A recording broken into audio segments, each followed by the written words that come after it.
Lideramos el camino de la opinión pública y buscamos que la cultura del debate alcance consensos y soluciones a los problemas de nuestro país.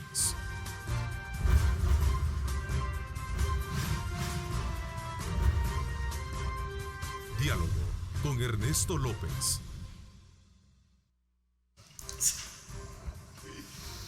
¿Cuál es mi cámara? Buenos días, hoy es lunes 17 de agosto del año 2020.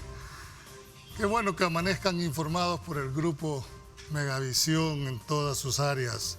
Este día, en la primera parte, hemos invitado al sector cafetalero salvadoreño para ver cuáles han sido los impactos que ha tenido la pandemia en este rubro tan importantísimo para la economía de la sociedad. Nos encuentra en el estudio el licenciado Ricardo Esmaján, director ejecutivo de AFECAFE. Ricardo, buenos días por estar. Buenos días, Julio. Es un gusto estar en este programa para hablar de algo tan importante como es el café. Gracias por la invitación y recordemos que la planta del café es la planta más famosa de todo el mundo, ¿verdad? Así que, qué bueno, gracias. Así también hemos invitado esta mañana al ingeniero Leonidas Orozco, también caficultor, gente que ha vivido en carne propia esta crisis por la cual está pasando el sector. Leonidas, buenos días, un gusto tenerte y gracias por aceptar la invitación. Gracias, Julio, gracias por tenernos acá para poder explicar un poco más de esta coyuntura y crisis que estamos viviendo en los últimos 8 o 9 años. Gracias y ojalá tengamos la oportunidad de aprovechar para poder explicar bien. Bien, de todos es conocido que el sector cafetalero ha sido golpeado no solo por el tema de la pandemia, sino que revisando la historia, venimos de producir, señores, 3.7 millones de quintales en la cosecha 96-97 para llegar en la cosecha, dijéramos 19-20, a 400.000 quintales. Es decir, hemos tenido una pérdida de más de 3 millones de quintales. Y quisiera empezar contigo, Ricardo, en el sentido de que, ¿a qué crees tú que se debe que después de ser uno de los países con mayor producción a nivel no solo de región, con calidades de café excepcionales, estemos en esta situación? Okay. Sí, Julio, lamentablemente hay varios factores que inciden en esta caída dramática que hemos tenido, no solo de 3 millones, Julio, llegó un punto en que llegamos a producir 4 millones de quintales, fuimos el cuarto productor mundial de café y esto pues, como tú bien decís, con una calidad apreciada a nivel global. Hay varios factores, uno de los principales factores es el tema climático. El café, para que pueda producirse, se tiene que producir en un clima que ronde los 18 grados centígrados a los 21 grados centígrados, con una altura que ronda de los 1000 a los 2000 metros arriba del mar, con una lluvia permanente por varios meses y una luminosidad mínima de unos 3 meses permanente para la floración del café. Al haber un cambio climático, ha habido un incremento en el clima, en la temperatura aproximadamente un poquito más arriba de 1 grado centígrado. Eso es lo que te obliga es a buscar más altura para tener la calidad del café que tú bien mencionaste, pero en ese sentido pues no tenemos mayor lugares donde poder seguir sembrando. Pero eso no depende, dijéramos, de los caficultores, no depende... Pero es un factor que incide. ¿Por qué? Porque si tenés mucho frío se te quema la planta, si tenés mucho calor también se te quema la planta, entonces sí incide. Otro punto importante es el tema de los precios internacionales del café. Hemos visto cómo hemos venido bajando a nivel del contrato C. La mayoría del café que exporta El Salvador es un café genérico. Y pues hay un precio establecido y ese precio pues el año pasado llegó a tener una baja de $87 por quintal que definitivamente no te cubre los costos de producción. Por otra parte, a nivel interno, como tú bien decías, hemos tenido una falta de institucionalidad del café. Aquí teníamos una institución llamada Procafé que desapareció, que era le daba asistencia técnica a los productores que buscaban mejores técnicas para el cultivo, que había laboratorios para poder determinar el tema de alimentación y suelos para los cafetales, y ya no existe. Ya no existe, y al cerrarlo por temas eminentemente políticos que no tienen nada que ver con la caficultura, de repente venimos y hubo una explosión de la roya del café, que es donde que veníamos de 1.5 millones de quintales y de un año para otro caímos a 500,000 quintales de producción y no nos hemos vuelto a levantar. El año pasado tuvimos una producción del año 18, la cosecha 18-19, de 955,000 quintales, y hoy andamos aproximadamente por los 740,000 quintales de café. Y así como van las cosas, por ejemplo, si analizamos internamente y volvemos al tema climático, ¿qué pasó con esa explosión de roya que hubo, que no se atendió a tiempo?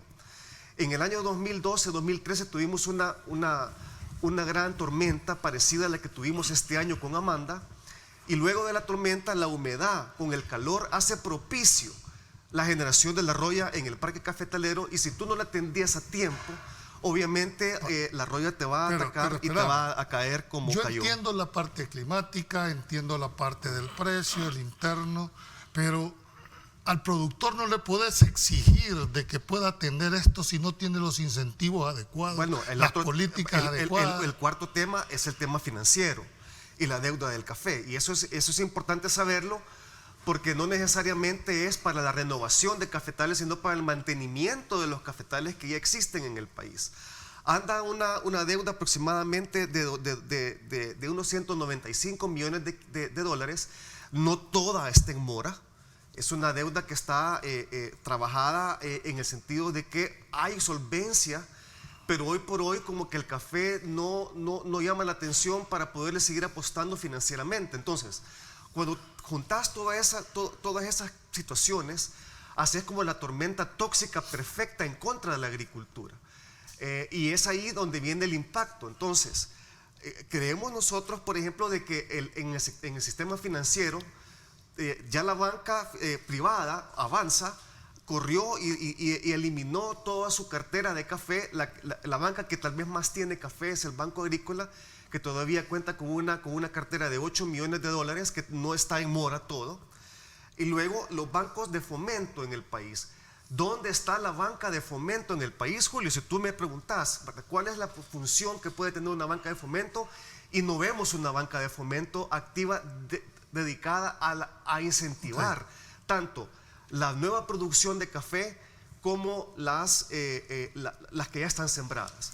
Por ejemplo, solo el Banco Hipotecario cuenta con una cartera de 77 millones de dólares, de los cuales lo que está vencido, o sea, en mora, son 3.5 millones de dólares. ¿Qué quiere decir eso?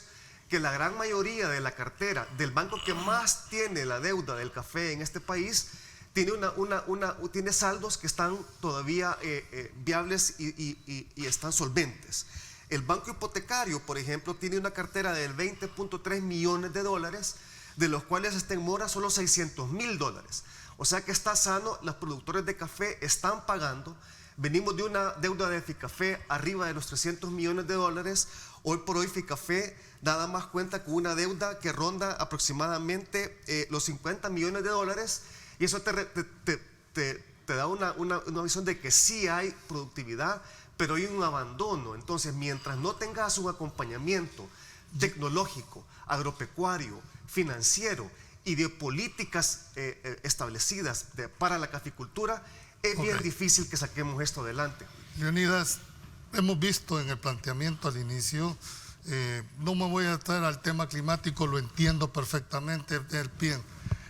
Esa falta de institucionalidad que ha tenido el país, ¿cómo la perciben ustedes como productores? Porque en cuanto a la banca, por ejemplo, no se está discutiendo el acceso al crédito, sino las condiciones leoninas en que muchas veces te tocan los créditos. No, y acceso al crédito también, Julio. Sí, pero no le puedes exigir a la banca comercial porque ellos tienen su propia visión. Sí, ya la eliminaron. Pero sí, la banca de fomento creo que debería tener una óptica distinta.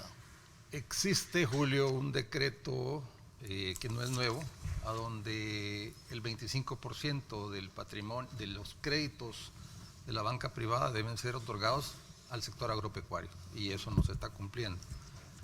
El productor ha tenido que incurrir a la necesidad de la banca estatal, llamémosle Bandesal, Banco de Fomento o Banco Hipotecario.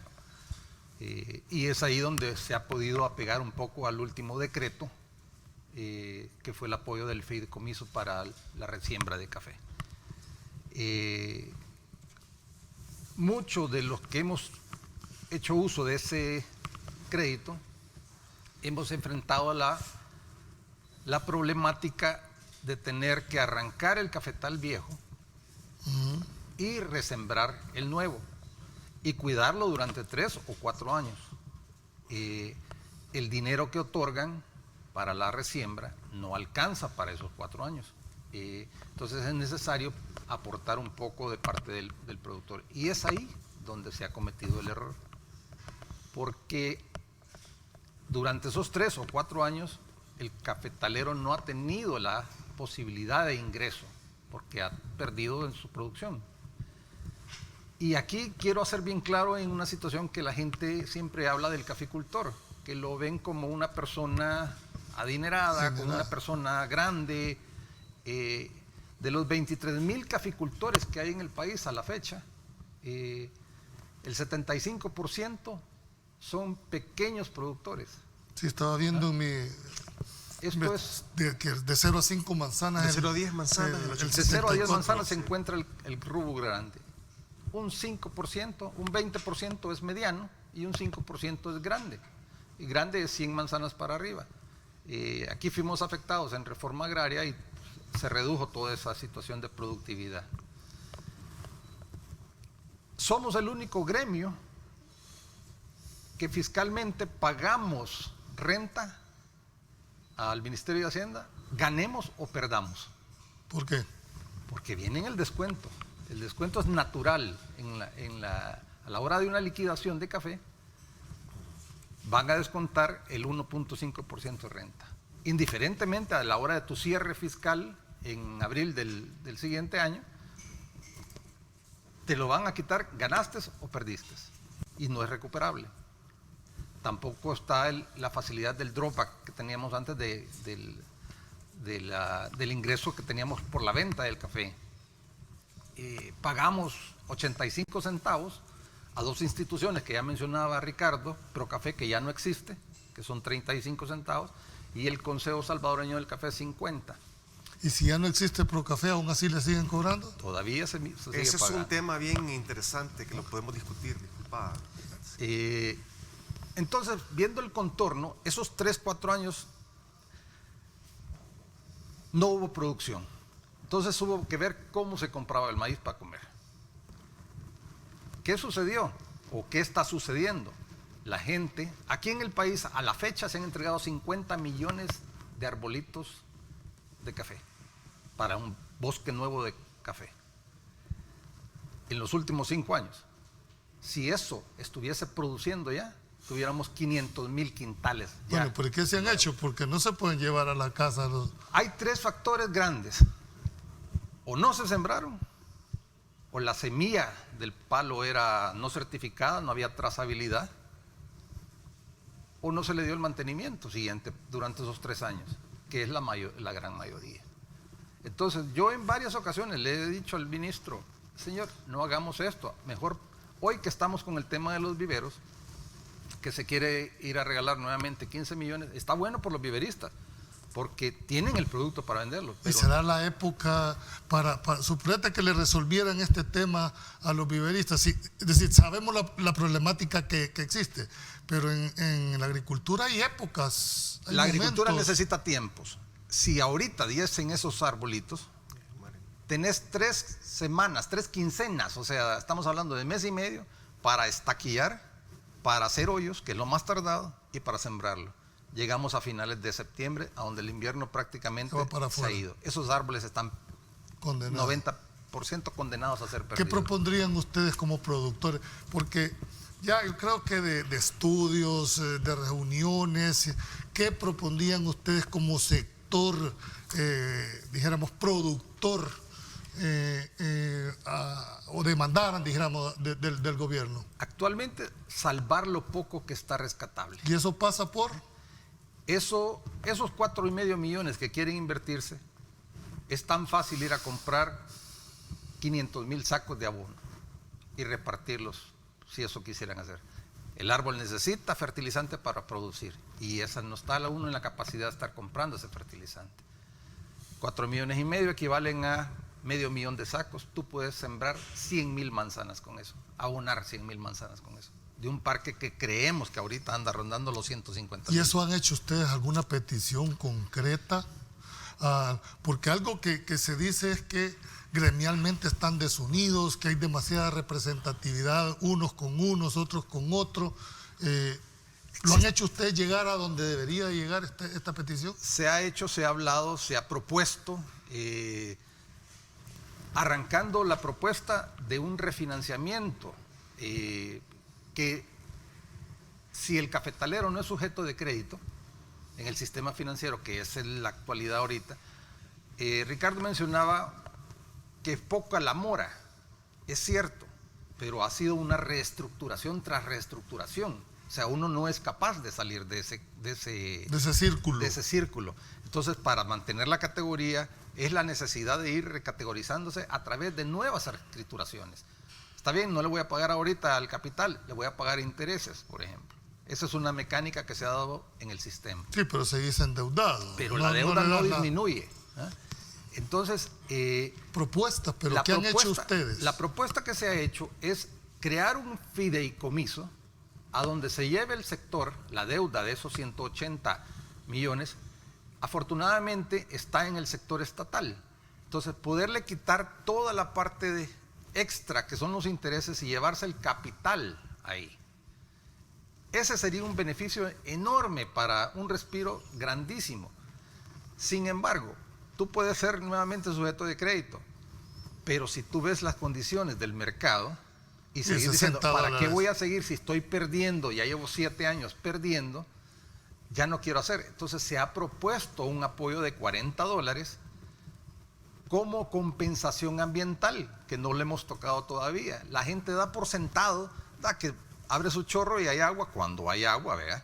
Que hay leña en el sector, en el campo, cantones, todos los... Ustedes han propuesto que se cargue con $40 en relación a una compensación ambiental por mantener el bosque cafetero, por ser fuente generadora. La hídrica más grande del país. Ok. Ricardo, ¿cómo ves tú esa propuesta? Yo te quiero decir, Julio, de que sí tenemos propuestas. Tú has tocado un tema bien importante, es de la unión del sector. Se tiene el estigma de que es un sector completamente desunido porque cada quien no es así. Por su lado. Está unido no todo es el así. sector. Está unido el sector y te voy a explicar por qué. El año pasado empezamos a trabajar toda la cadena del café, una propuesta trabajada con Casa Presidencial del actual gobierno, y en eso pues llegamos a una conclusión de un proyecto que se denomina Café Proyecto País. Esto fue consensuado. Y en el mes de febrero iba a ser lanzado por la Presidencia de la República, pero por temas eminentemente ajenos a la caficultura, eso se pospuso y luego viene la pandemia. Nos hemos juntado nuevamente toda la cadena del sector y con fecha 1 de julio le presentamos una carta al señor Presidente de la República firmada por las 15 asociaciones que existen en el país de toda la cadena productiva. Tú la puedes ver aquí, que están todas las firmas en las cuales como nunca antes nos hemos unido. Las mismas situaciones que nos aprieta el zapato a toda la cadena ha hecho que nos unamos y hablemos el mismo idioma. Obviamente van a haber pequeñas diferencias entre uno y otro. ¿En qué consiste esto? Café Proyecto País tiene 4 propuestas específicas y que se pueden desarrollar. Uno es el tema de la deuda del sector, el otro es la productividad e institucionalidad del sector, la política cafetalera y el consumo interno y la comercialización. Nos volvimos a reunir en base a esta carta, sí hubo respuesta de parte de Casa Presidencial. Hará unos 15, 20 días nos volvimos a reunir. Hay un proyecto ya establecido en el cual está abordando todas estas políticas que si querés las podemos desarrollar una por una. Y estamos trabajando de la mano y esperemos que se concretice en la práctica, en el día a día, esta situación que estamos trabajando. El tema del sector porque la percepción que tiene la ciudadanía es que no es así. Ahora, una pregunta que les quería decir. Leonidas dijo algo, el 74% son micro, o dijéramos 85% son de gente que no tiene menos de unos 17,000 productores más o menos. Exactamente. No pasan de 10 manzanas. ¿Quién los representa a ellos? ¿Cómo decir? Porque está bien, yo puedo entender a los beneficiadores que están más organizados, pero ¿quién representa esa gran cantidad de micros y pequeños caficultores que son los que en realidad están sosteniendo, dijéramos, si lo ves como parque? Entonces, ¿hay representatividad de todas estas personas en ese grupo que tú dices? Sí, hay representatividad y te lo voy a explicar. Abecafé, por ejemplo, que son 20 beneficios, le entregan aproximadamente 16,000 productores que representan el 60 y pico % de la producción nacional. Tenemos a la Asociación Cafetalera, que son los que verdaderamente representan a los pequeños a nivel nacional, que también está presente aquí. Tenemos el tema de las cooperativas privadas, como UCAFES, que también representan a productores. Tenemos a las cooperativas de la reforma agraria, de esa gran cantidad de personas que producen. Hay una cantidad de mujeres que también producen y están representadas con mujeres, alianzas de mujeres en café, etcétera. Son 15 diferentes asociaciones. Pero entonces no hay problema gremial, es decir... No, hoy por hoy no. Hoy por hoy hemos encontrado. Es que no lo veo muy convencido a Leonidas en este tema. Yo creo que ese tema hay que tocarlo quizás en otro programa, Julio. Los beneficiadores no existen sin los productores. Sí, ese es un binomio que está claro. Eso lo vimos clarísimo nosotros en una experiencia que yo tuve cuando fui partícipe en la exportadora del Volcán. Entendimos que sin los productores no podíamos hacer nada, entonces se llegó a un consenso y cambiamos las tablas, cómo se trabajaba el canon de transformación. ¿Sabes por qué te hacía la pregunta? Porque quería descartar si esa desunión no es una parte problemática para hacer una política en cuanto al tema del café. Acá, si queremos ser más honestos, Julio, aquí se están peleando quién con quién, a dónde poder. Exportadores que tenían antes 1 millón de quintales para procesar, están procesando 150,000 quintales. Otros que procesaban 800,000 están procesando 50,000. Entonces, esa reducción, teniendo los mismos equipos y los mismos activos, tienes que ver cómo poder llegar a mantener tu tren de trabajo.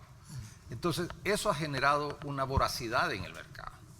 Y eso ha llevado a hundir un poco más al productor. Bueno, dejemos porque vamos a tratar de ampliar el programa porque en media hora, 45 minutos es muy difícil.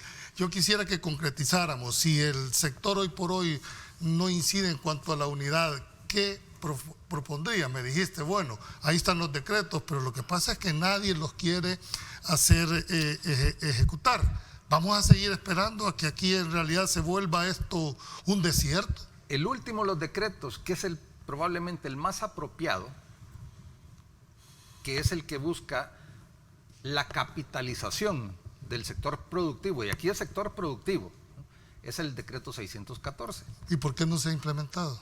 Es ley de la República y uno solicita en los bancos, a nivel personal, lo he hecho en 3 bancos y los 3 no me han dado respuesta. No pueden decir no, porque es la ley, pero no dan respuesta. Entonces es como decir, esperémonos un poco más. ¿Y no han ustedes tratado como gremio de presionar, dijeron, porque si es ley, no queda discreción de quererla cumplir o no quererla cumplir? De las últimas personas que ¿por qué no lo denuncian públicamente? Lo he hecho, de lo que me he enterado, el decreto de los 2,000 millones aprobados por la Asamblea, creo que es el 608. Ahí van 350 millones hacia la agricultura, razón por la cual se retiraron muchos de los comisionados auditores, digamos, FUSADES, UCA, porque los sacaron del paquete. Entonces, como que los han querido incorporar, está en esa tónica que sí o sí no. Tú vas a Van de Sal, quien va a ser el del fideicomiso, y Van de Sal no puede dar una respuesta todavía. No dan respuesta porque obviamente no tiene el recurso todavía, pero la ley está. A ese nivel hemos llegado. Entonces solicitamos al gobierno. Ellos pueden hacer están entrando a su segundo invierno en la agricultura, está terminando su segundo invierno. ¿Le ven ustedes voluntad política al gobierno? Yo creo que sí, tienen una buena decisión de hacerlo. Sin embargo, se han enfrentado varias cosas, se han surgido varias cosas en el camino que han llevado a que no se logre lanzar este proyecto. Pero creo que pueden hacer una gran diferencia y estoy seguro que la van a hacer porque es un legado que va a quedar. Esto es un plan de nación, el café debe ser un plan de nación. Ricardo, ¿ves viable lo que plantea Leonidas de establecimiento de un bono por parque, por mantener los mantos acuíferos? Que es que la gente cree, cuando habla de café, cree que solo es el grano.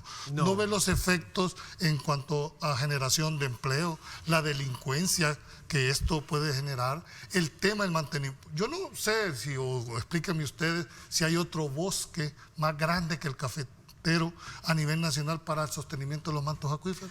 A nivel nacional, el 11% del territorio nacional es de bosques. De ese 11%, el 8% lo da los cafés, el territorio de café. ¿Verías viable vos un $40 estás proponiendo para el establecimiento, dijéramos? Si hay voluntad política para ver el café, como tú bien decís, no solo de la tacita y el grano, pero si lo ves como en toda su cadena productiva, aporta impuestos. Y lo más importante, la generación hídrica, especialmente ahora que hemos visto problemas tras problemas tras problemas con el tema del agua, por supuesto que sí. Pero tiene que haber una voluntad política como la ha habido en otros países, por ejemplo Colombia, no veamos lejos, Guatemala, Honduras, que tienen una institucionalidad fuerte en el cual hay una generación de políticas hacia el sector que dan ese tipo de bonos. Pero ¿qué pasa? Esos bonos, cuando los precios están buenos en esos países, se crea un fideicomiso para cuando vengan los días malos, pues se pueda dar. Ahora bien, mencionábamos de que por cada quintal de exportación, 35 centavos iba para lo que es el extinto Procafé. Ahí hay parqueado como 1.2 millones de dólares. Pero ¿a dónde se va entonces ese dinero si ahora no se está recaudando? ¿A dónde va? No hay dinero en ese sentido. Entonces, estamos hablando... que no hay, no. Está en una partida presupuestaria. Mi pregunta es que está Hacienda, establecido que esos 35 centavos va a algún lugar.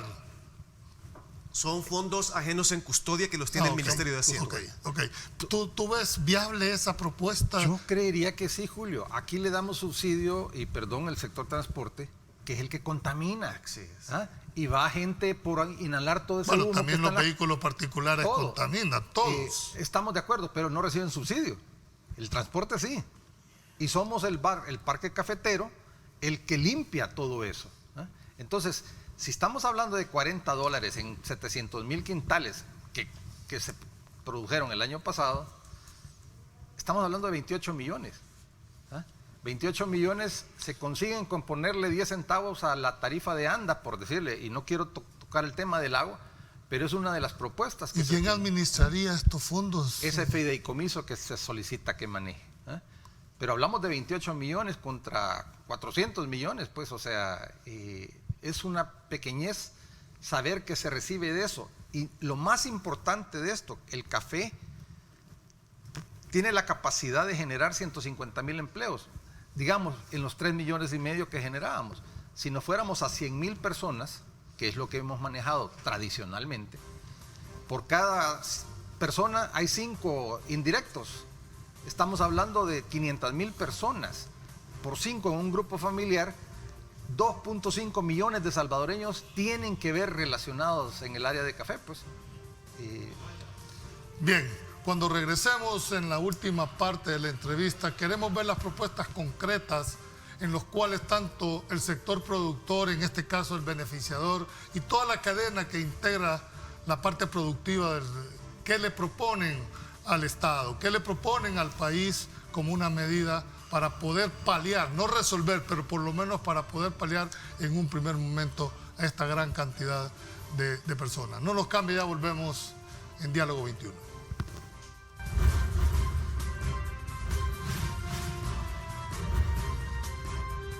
Diálogo con Ernesto López. Estás viendo Diálogo con Ernesto López.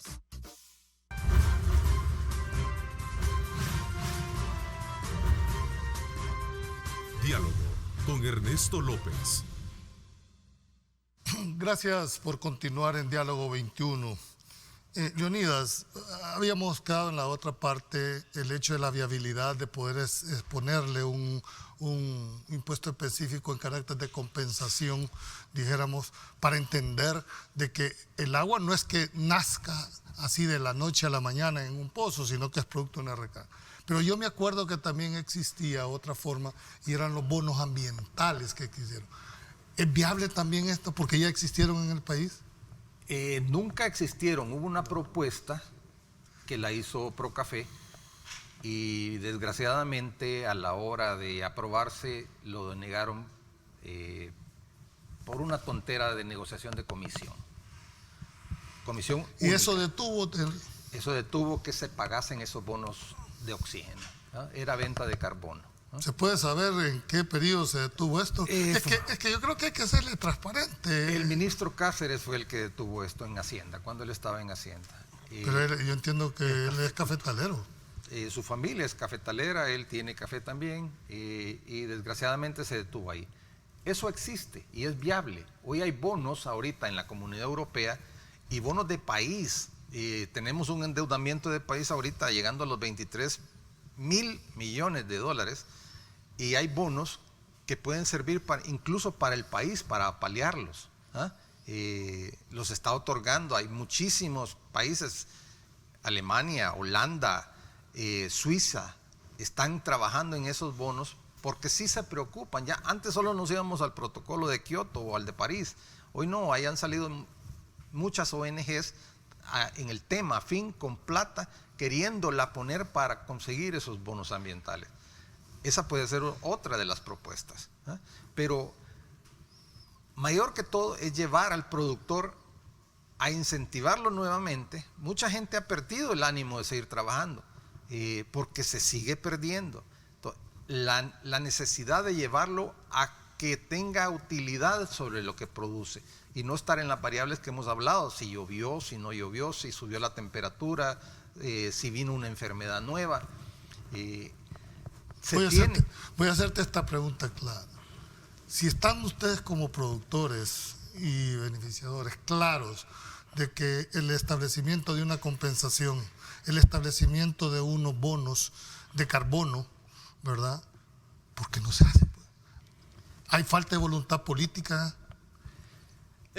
Yo creería... Pero yo quisiera que el productor... Porque tu óptica no es que estés divorciada, pero creo que el dolor es un poquito diferente en cuanto al tema del incentivo. Acá no hay un rol, no hay un líder en esta situación. El líder que teníamos en el pasado se llamaba Procafé y ese desapareció.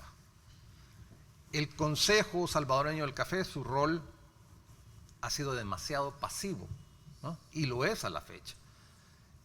Salen a ferias, y siempre lo he criticado yo, a ferias internacionales a promover café. ¿Pero qué vas a promover si no produces? No hay café. ¿Ah?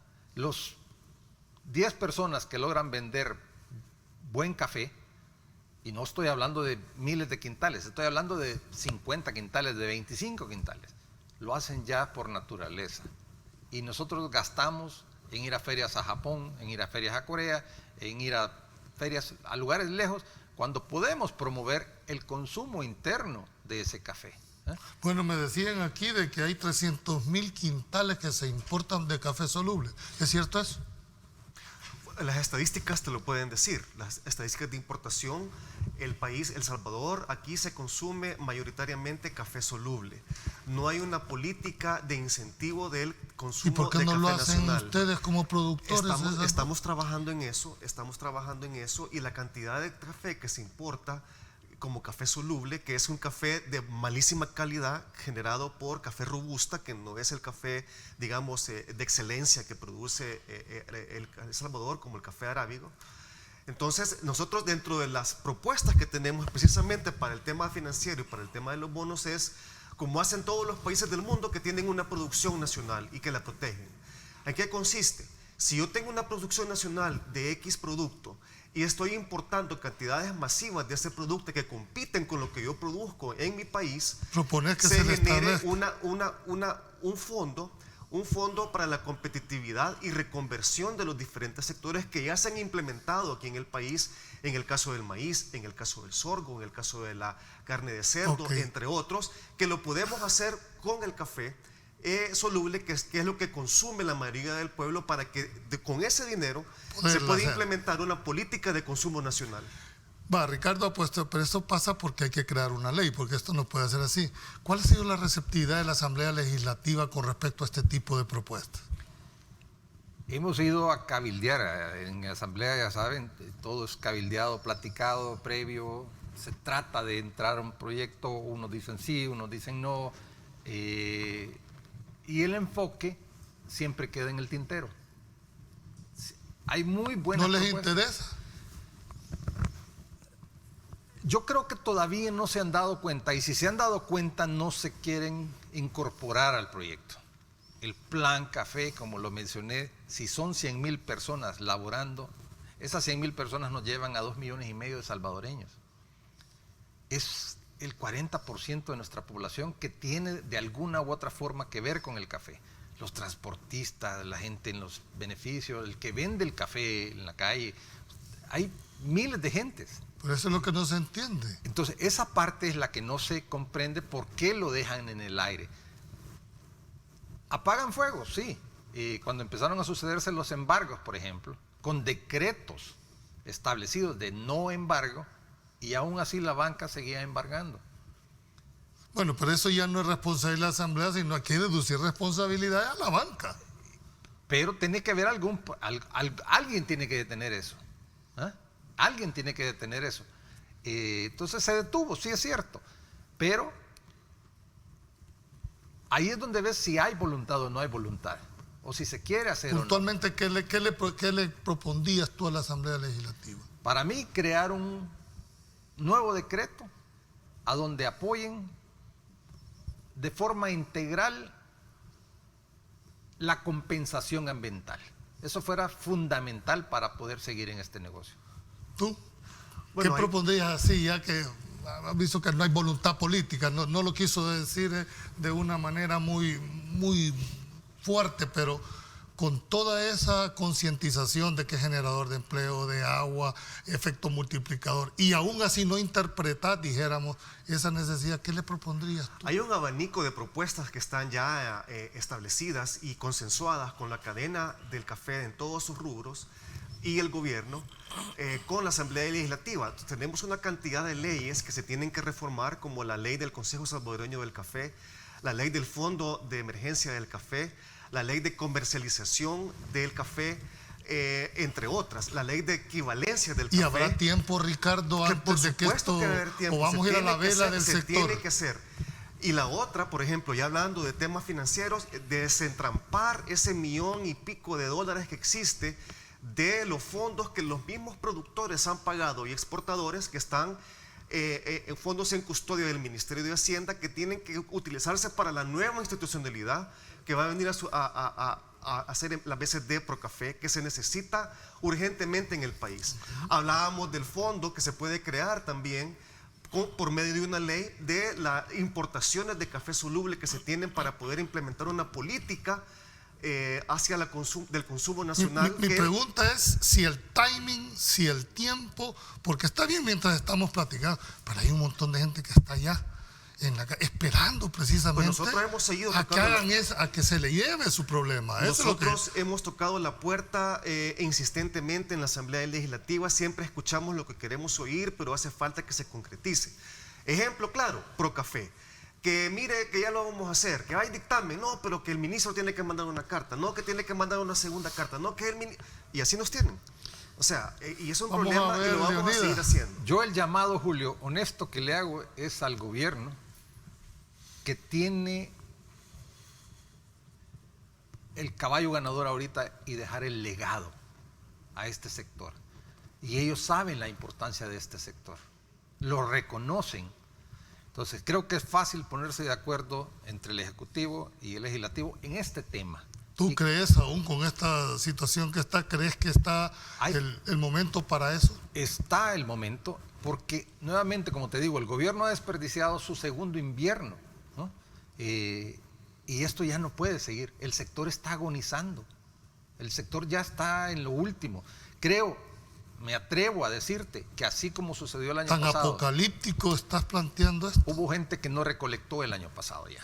Dejó las cosechas perderse. Te salía en los más árboles. barato de perderla que recolectarla. El costo de solo la recolección, y no quiero entrar en el tema que es Sí. muy fuerte, ronda los $38 entre recolección y transporte. No los tenía la gente y la banca no lo prestaba. Entonces optaron por dejar las cosechas en los árboles. Me atrevo a decirte que este año, con el abandono que se ve en las mejores tierras cafetaleras del país, que se han convertido en milpas, Tan va a grave, suceder lo mismo. ¿No? tan grave es. Tan grave es. Y para ejemplo, suban desde Huayúa hacia Paneca y todo el Cerro de Oro está Sí. convertido ahorita en milpa. ¿No? Sí, La gran parte, no todo, gran parte del Cerro de Oro convertido en milpa. A eso ha llegado. Ustedes han insistido con la Asamblea Y Legislativa. vamos a seguir insistiendo, Julio. No podemos darnos el lujo de no hacerlo. Y ahora que hemos tenido el apoyo manifiesto de parte de Casa Presidencial de acompañar este tema de Café Proyecto País, que tiene que ver mucho con el tema de la Asamblea, pues estamos optimistas y convencidos de que vamos a seguir en esta lucha, cuesta lo que cueste. No podemos dejar de hacerlo. Como yo le he comentado al ministro actual, le dice, mire ministro, bajo su periodo, si esto sigue cayendo, ese va a ser el legado que usted va a dejar. Hemos Bueno, estado pero trabajando. no puede responsabilizar a un ministro que ha venido. Este problema no es de este periodo, porque en el análisis hay que ser objetivo. Pero son dos inviernos ya, dos inviernos Sí, que se están dejando ir. pero no por 2 inviernos puede estar. Esto es responsabilidad de un gobierno específico. Para mí ha habido una ausencia total, dijéramos, de alguna manera, pero no sé. ¿Tú le ves voluntad política al gobierno de querer resolver este tema? Por lo menos nos han escuchado y nos hemos sentado. Hay que ver esa voluntad que se vea en la práctica ya con proyectos en ejecución. Eso es lo que hace falta. ¿Tú? Poner en marcha. Pero habrá tiempo. Es que mi tema es que yo te puedo entender de que si te recibe la Asamblea Legislativa, le vamos a hacer. El tema es que hay un paciente que ya está en cuidados intensivos. O Correcto. vas a la vela o vas a su recuperación al hospital. Ese es el punto, el timing donde estamos. ¿Habrá tiempo para eso? Tan claro como eso, Julio. Tiempo está. Nuevamente, el paciente está en agonía. Está a pasos de terminar invierno. Ok. Y si no tenemos, o si la gente no está convencida de que viene un plan de reactivación el otro año, si llegaremos a este año a 500,000 quintales, el siguiente año se va a 300,000. Bien, lamentablemente el tiempo no nos da para más. Nos comprometemos a una segunda parte de este programa. No hemos entrado ni siquiera a ver las principales propuestas de solución de un rubro tan importante que es fuente generador de empleo, fuente generador de recursos hídricos y toda la cadena de valor agregado que el sector cafetalero va produciendo día a día. Muchas gracias a ustedes por haber aceptado la invitación. Nos vemos en una segunda oportunidad. Y en la segunda parte de este programa estará con nosotros la licenciada Merlin Barrera, una economista, para analizar la situación económica que está viviendo el país actualmente. No nos cambie, ya volvemos en Diálogo 21.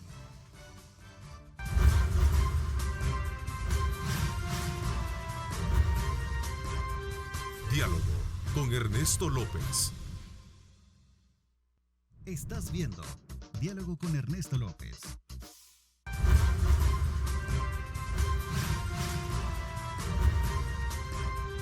Diálogo con Ernesto López.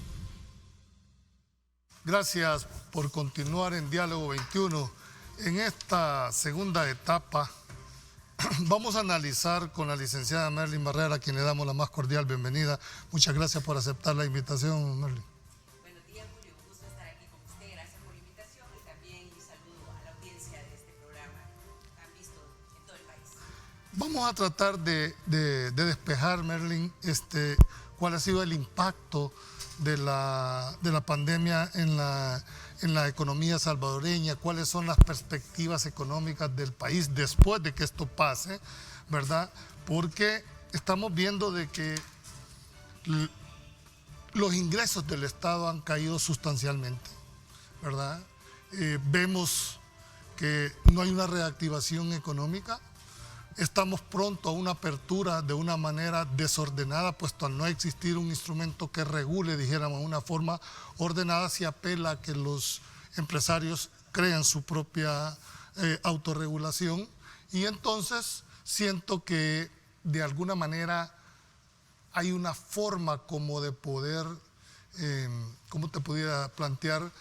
Decirle al país cuál es la verdadera situación en que estamos los salvadoreños pasando en este momento, puesto que, insisto, con una recaudación baja, se cayó el IVA, se cayó la renta. ¿Y cuál es tu perspectiva? ¿Cómo estás haciendo el diagnóstico del país, Merlin? Sí, la verdad que yo diría que la expectativa, el panorama actual es bastante desalentador, desesperanzador, y sobre todo, digamos, poco optimista para el futuro.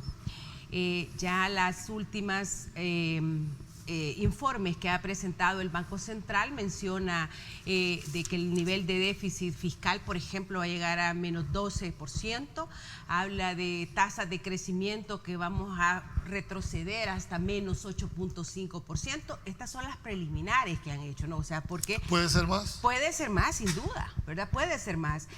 Y ya voy a explicar un poco las razones. Solo las exportaciones, comparado junio con el año pasado, se han reducido 900 millones de dólares, ¿verdad?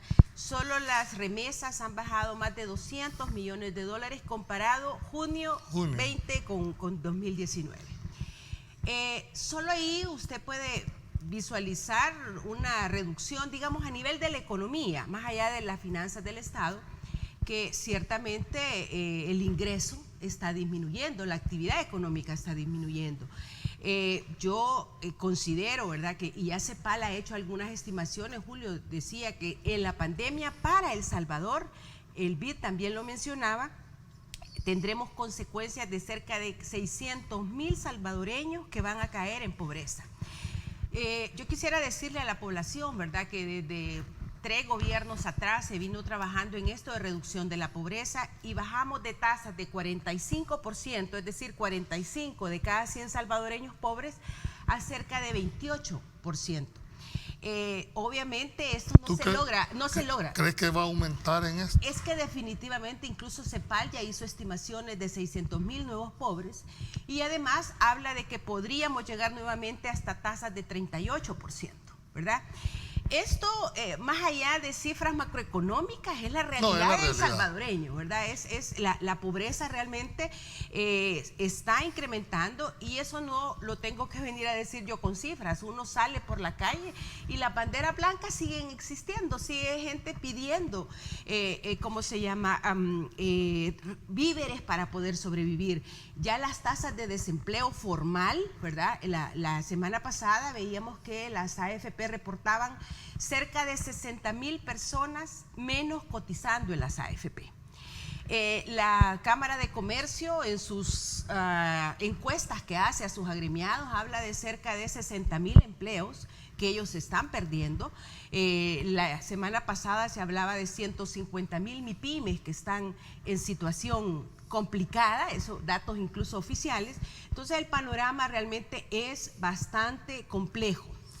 Por supuesto, la parte del fiscal, ¿verdad? Los niveles de deuda llegando a cerca de 90%. Y quizás para que quizás los salvadoreños entendamos esta parte, ¿verdad? Quiere decir que nuestros hijos y nuestros nietos, hasta el 52, por ejemplo, por cada dólar que la economía se genere, 90 van para pagar deuda, lo cual significa que solo 10 centavos de cada dólar nos va a permitir invertir en educación, en salud, en proyectos. Este es un tema sumamente, digamos, difícil de poder definir. Yo creo que El Salvador cada vez se presenta o se está, digamos, exponiendo a una situación muy, muy complicada, muy, muy difícil, ¿verdad? Yo creo que no existe nadie que en este momento se atreva a hacer una predicción certera, pero ciertamente, digamos, la situación es compleja. Sobre todo, Julio, ¿por qué razón? Creo que hay factores como la falta de entendimiento, de diálogo y de políticas públicas que respondan a esta situación. Esto es como el alcohólico, ¿verdad? O como el enfermo. Si lo primero que tienen que hacer es reconocer que tienen un problema para poder entrarle a la cura de la enfermedad. ¿Y esto no es lo que yo por lo menos... ¿Es tu percepción? No, definitivamente yo por lo menos no he visto una política clara de cómo, más allá de un plan de reapertura, cómo vamos a enfrentar esta crisis, cómo vamos a hacer crecer la economía, cómo vamos a traer inversión extranjera directa. La inversión extranjera directa se mueve vía el ambiente que existe, el clima de negocios en un país. ¿Y cuál es el clima que tenemos? Un órgano legislativo confrontado con el ejecutivo, que también confronta con el sector privado, con las digamos, Corte Suprema de Justicia, con la Sala de lo Constitucional. Esto de alguna manera ya afecta nuestro riesgo país. Y cuando un inversionista extranjero va hacia cualquier país, lo primero que hace es ver cómo es el ambiente económico. Además, digamos, sin una predecibilidad de lo que se está pasando. Se habla de poder tocar los fondos de pensiones. Bueno, se habla, quiero cerrar aquí. Pero hay que hacer, dijéramos, dentro del análisis, nadie estaba preparado para enfrentar, dijéramos, económicamente la situación que estamos viviendo. Yo no puedo prever de que alguien estuviese como diciendo, este es el manual, ¿verdad? Entonces, ¿cómo sí crees tú que se ha estado enfrentando el gobierno con esta crisis? Lo que pasa es que hay que decir una cosa correctamente. Desde antes de la pandemia no había un plan claro de cómo iba a ser el rumbo de nuestro país. ¿No existía? ¿Cuáles iban a ser las apuestas estratégicas? ¿Cuáles iban a ser los grandes proyectos? Yo le voy a decir, y si la ciudadanía recorre, digamos, un poco, cuáles son los proyectos que está hablando el gobierno, son exactamente los mismos proyectos que dejó el gobierno pasado. El ferry, la terminal de pasajeros. ¿Ya lo había hecho el anterior gobierno? Eso ya estaba hasta licitado, ¿verdad? Por supuesto, yo no quiero aquí quitarle mérito a este gobierno de que un gobierno llega y termina las obras y le toca a ellos inaugurarlas. Eso está bien, pero ¿cuáles son los nuevos proyectos, las nuevas apuestas? Acaba de tener usted a los cafetaleros, pero usted puede tener aquí a los lecheros, a los de granos básicos, a los ganaderos, a los pescadores. No hay una política que realmente esté clara respecto a cómo vamos a enfrentar esta situación. Lejos de eso, ¿verdad? Yo y lo he criticado, lejos de eso estamos haciendo políticas que están afectando nuestro sector agropecuario, por ejemplo, con esas importaciones masivas de productos como arroz, maíz, leche, cuando en realidad lo que se debe de hacer es volcar hacia el interior del país. Bueno, pero si la producción interna no te garantiza, dijéramos, que vas a sostener la demanda interna, pues lógicamente tenés que buscar cómo poder importar esa cantidad de Eso es cierto, Julio, para ciertos productos, pero el caso, por ejemplo, del maíz no, ¿verdad? El caso del frijol tampoco. Nosotros somos autosuficientes, ¿verdad? Creo que algún tema de hortalizas, ¿verdad? Por supuesto, alguna parte que tiene que ver con el sector de la leche, los quesos, necesitamos de importaciones para poder suplir toda nuestra demanda interna. Pero en el caso de estos productos, nosotros tenemos producción suficiente, ¿verdad? Que es la que los productores guardan en sus graneros, ¿verdad? Para que en la siguiente cosecha salgan y se venden y con eso se abastecen. Entonces, yo pensaría, ¿verdad? Que aquí, antes de la pandemia, ciertamente no existía como un plan concreto de hacia dónde vamos. Y luego, por supuesto, esto nos ha golpeado tremendamente a nosotros y a todo el mundo y nadie estaba preparado.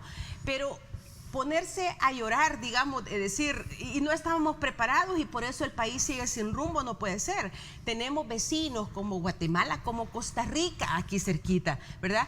Que tienen más claro cómo van a hacer su proceso de reactivación, que tienen claro a qué sectores le van a estar apostando, que tienen claro cómo va a ser su programa de reactivación económica.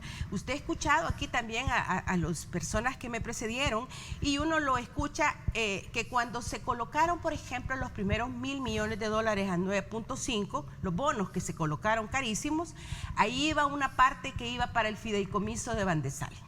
En este otro préstamo, 600 millones.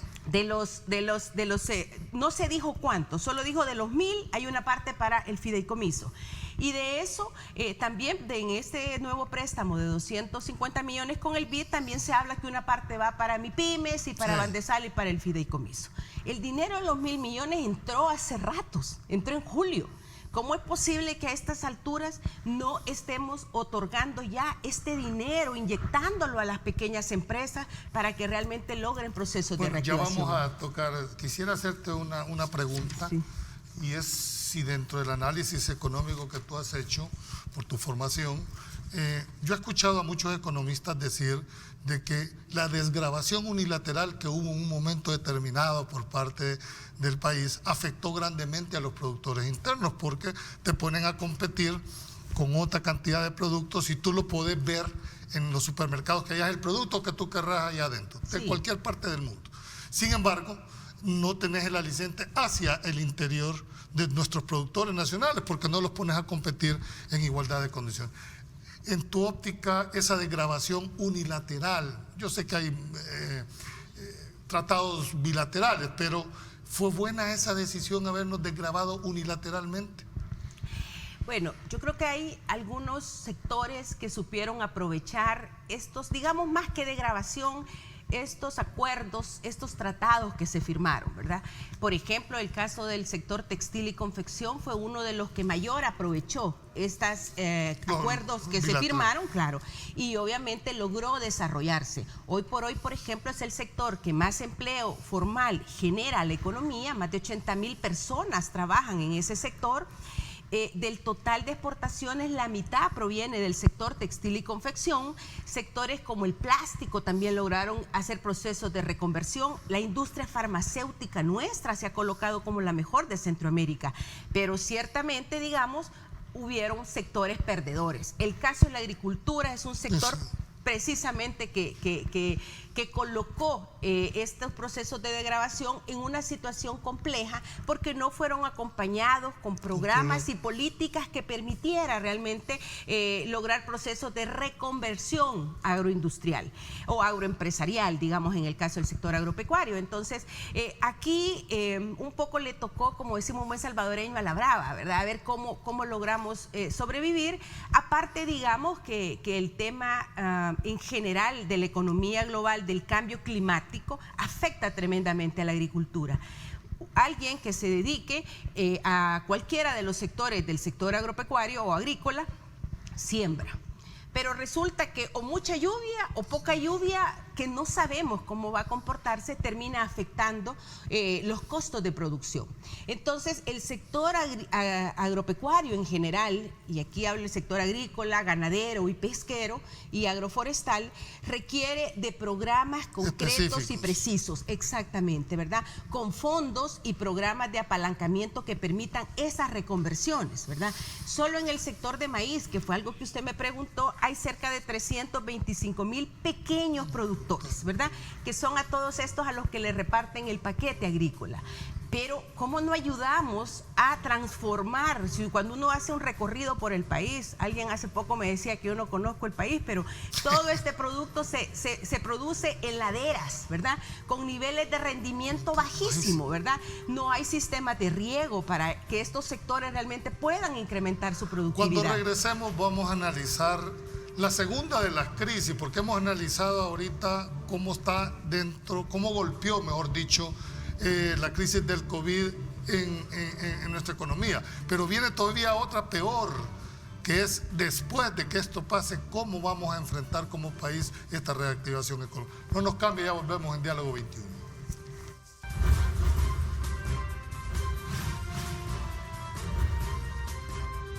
Diálogo con Ernesto López. Estás viendo Diálogo con Ernesto López.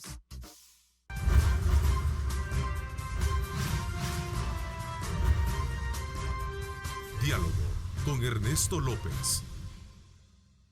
Gracias por continuar en Diálogo 21. Merlin, nos habíamos quedado en el análisis de una segunda crisis que va a haber después de que esto empiece la reactivación. Pero quisiera, para cerrar este capítulo, a criterio tuyo, ¿hay otra crisis igual como es la crisis política? ¿Cómo ves tú esta crisis, este enfrentamiento que hay entre los distintos órganos y cómo afecta esto, dijéramos, en el ambiente económico? Porque, como muy bien lo dijiste tú, ¿verdad?, el inversionista ve la seguridad jurídica de un país, ve las condiciones en las cuales se desarrollan esto.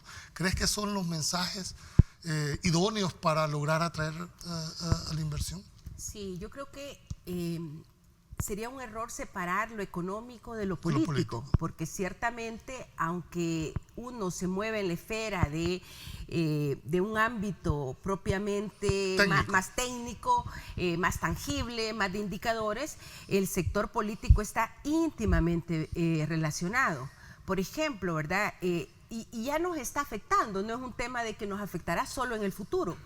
Las tasas últimas de interés que pagamos por la colocación de bonos en los mercados internacionales de los 1.000 millones de julio se adquirieron a tasas de 9.5%. ¿Y tú crees que es por esa confrontación o por las condiciones propias de endeudamiento que tiene el país? Yo creo que sin ninguna duda fue por este ambiente del clima que actualmente nosotros vivimos. ¿Por qué lo digo?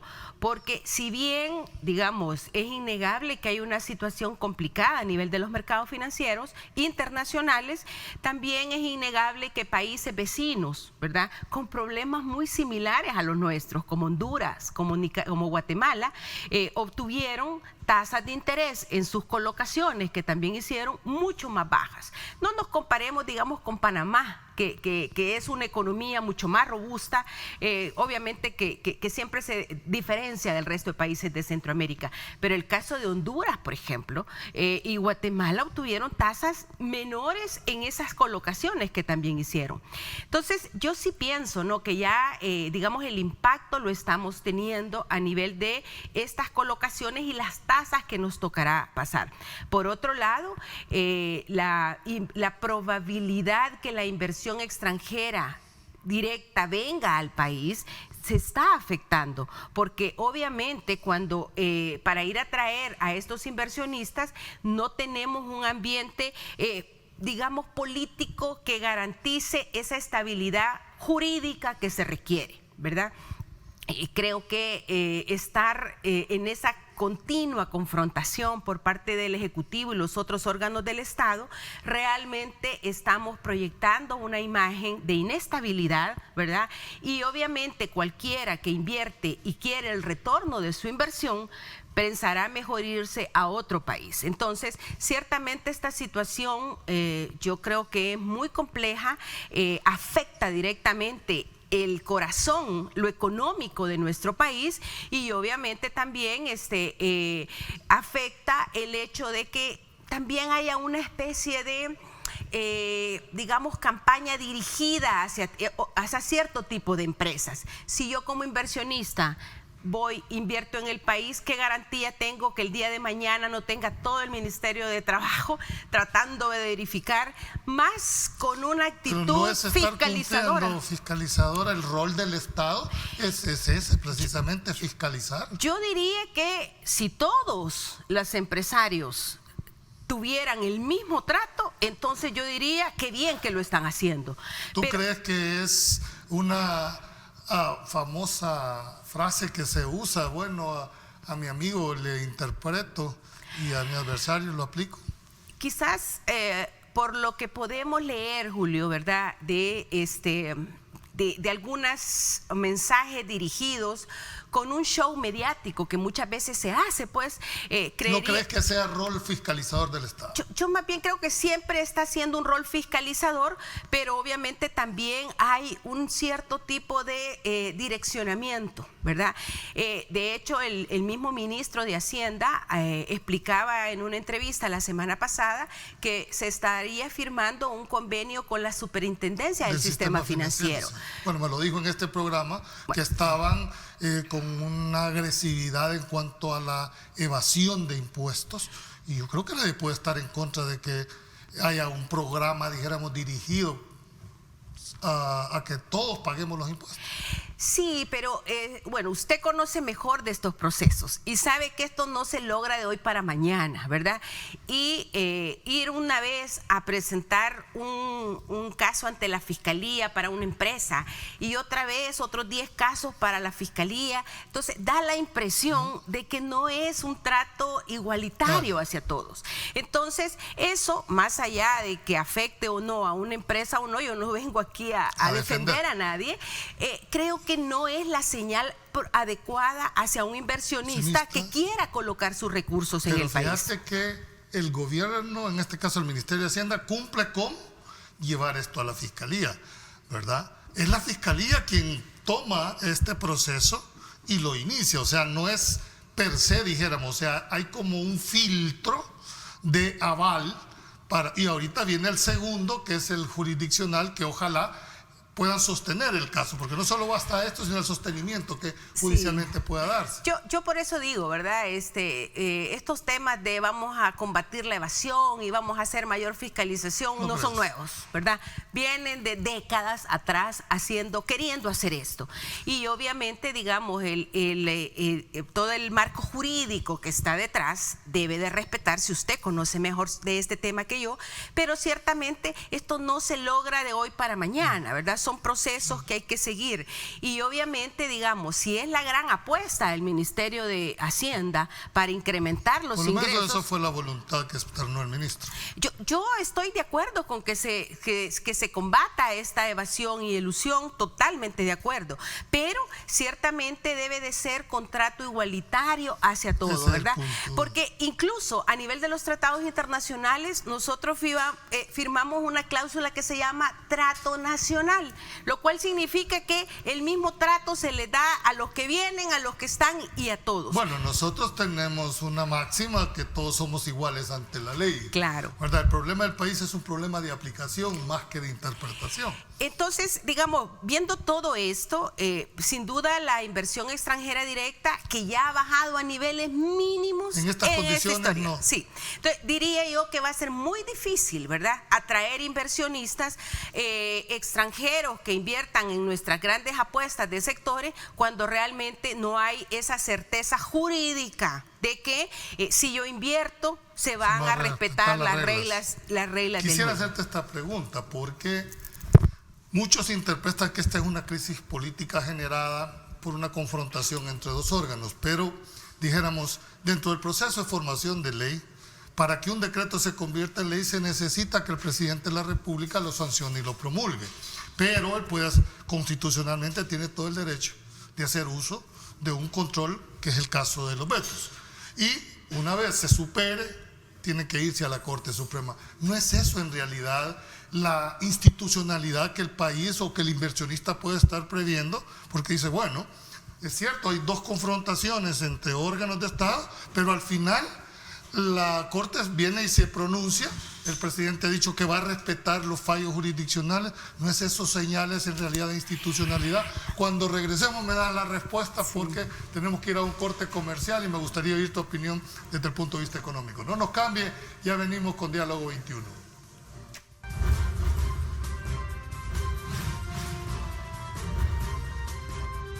Diálogo con Ernesto López. Estás viendo Diálogo con Ernesto López.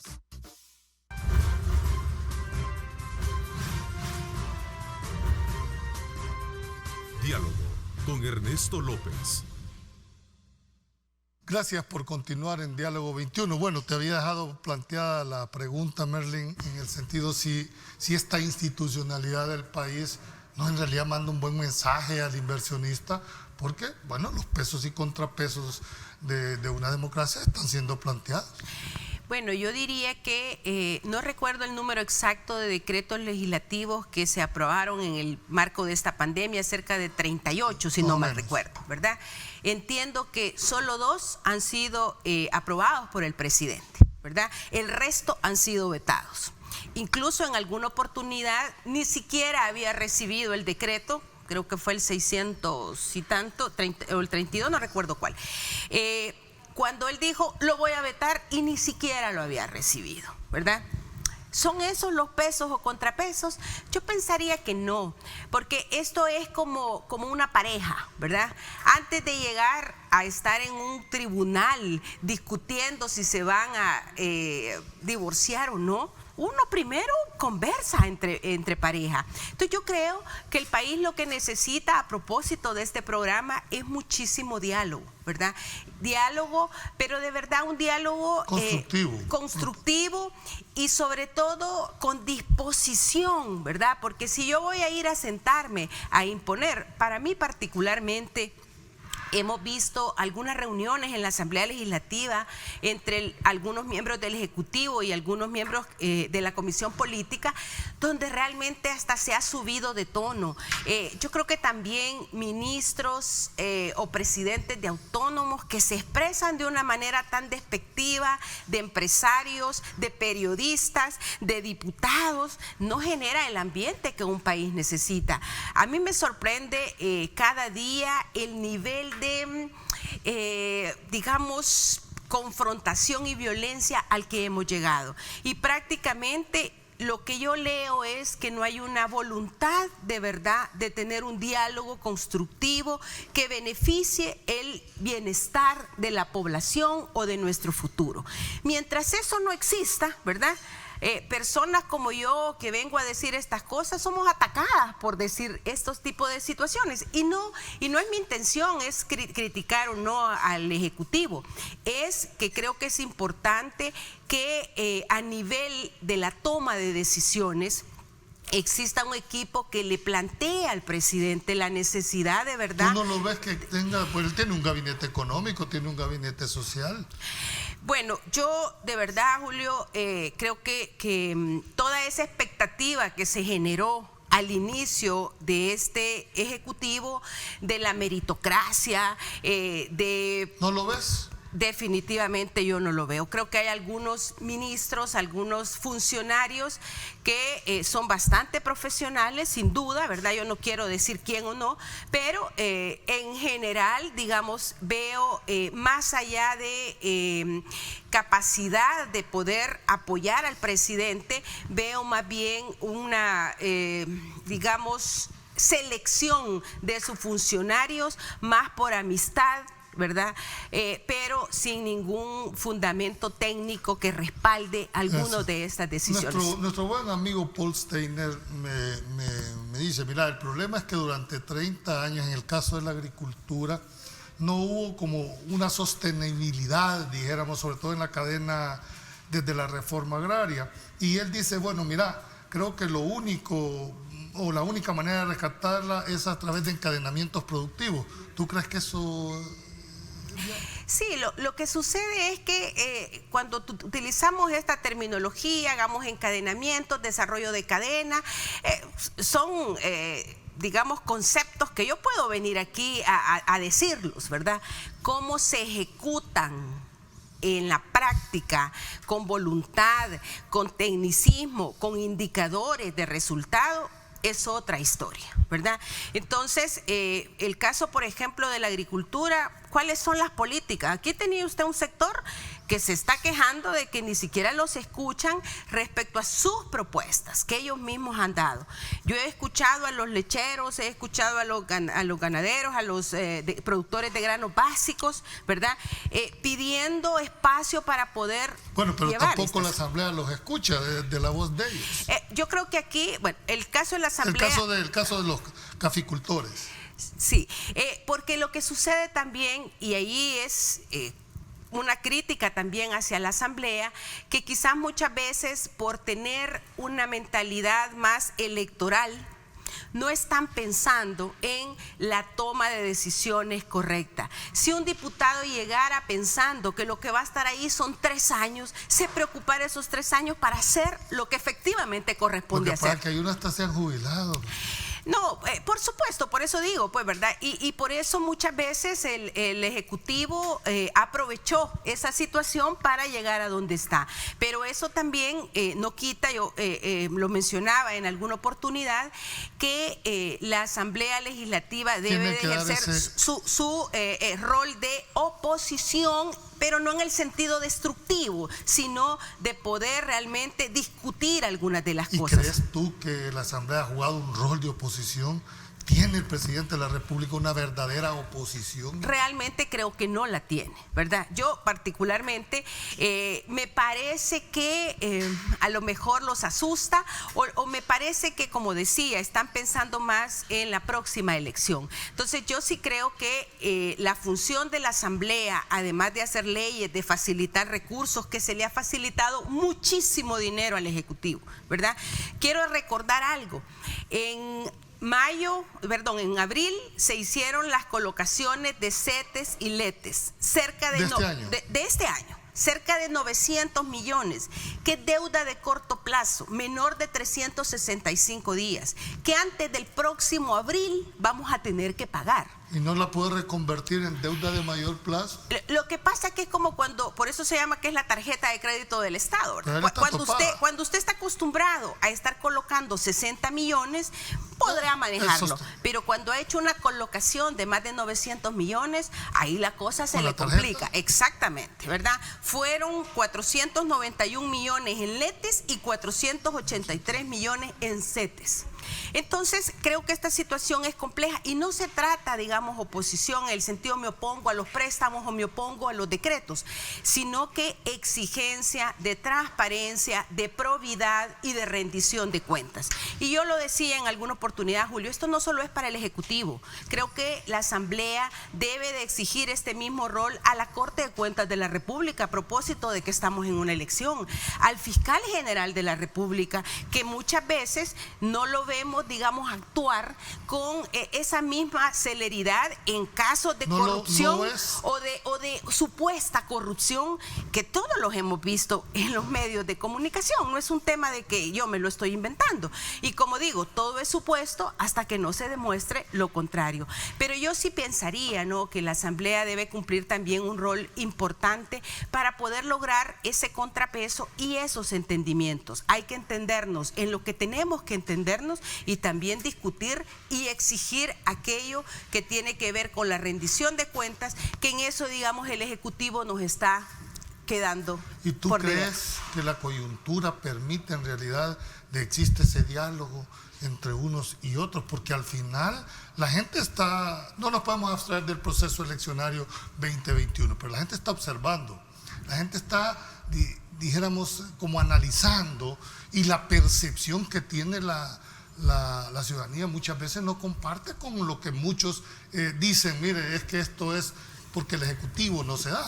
Bueno, la última encuesta de la UCA decía que cerca del 70%, 7 de cada 10 salvadoreños pedía rendición de cuentas del Ejecutivo, ¿verdad? Yo creo que sin menospreciar a ninguna institución ni ninguna encuesta, creo que es importante tener esa lectura, que muchas veces hacemos a un lado porque no nos gusta o porque no nos conviene escuchar. Entonces, me parece a mí que el panorama, Julio, es bastante complicado, bastante desalentador, y yo por lo menos creo que no existen hoy por hoy. ¿Qué llamado le dejarías tú ya para finalizar en este momento al país? Yo pensaría que debe de existir una verdadera voluntad de trabajar por el bien común y por la gente, por solucionarle los problemas. Creo que el Ejecutivo debe basar más sus decisiones en información técnica, en informes económicos que permita poder tomar las mejores decisiones, y no solo en la esfera política. A la Asamblea Legislativa creo que es importante proporcionar en este momento al país los recursos, pero no se trata de una carta, un cheque en blanco, sino que tiene que exigirse realmente el buen uso. El país está llegando a niveles hasta aquí de endeudamiento y por lo tanto tenemos que pensar que los recursos que hoy verdaderamente logremos deben ir a los programas que permitan una reactivación. Si no, prácticamente el futuro es demasiado incierto y pesimista. Bien, Merlin, no me resta más que agradecerte que nos hayas aceptado la invitación. Y a usted, amigo televidente, muchas gracias por permitirnos haber ingresado hasta sus hogares. El día de mañana regresaremos con una interesante entrevista. Así es que Dios los bendiga, pasen buenos días y nos vemos mañana.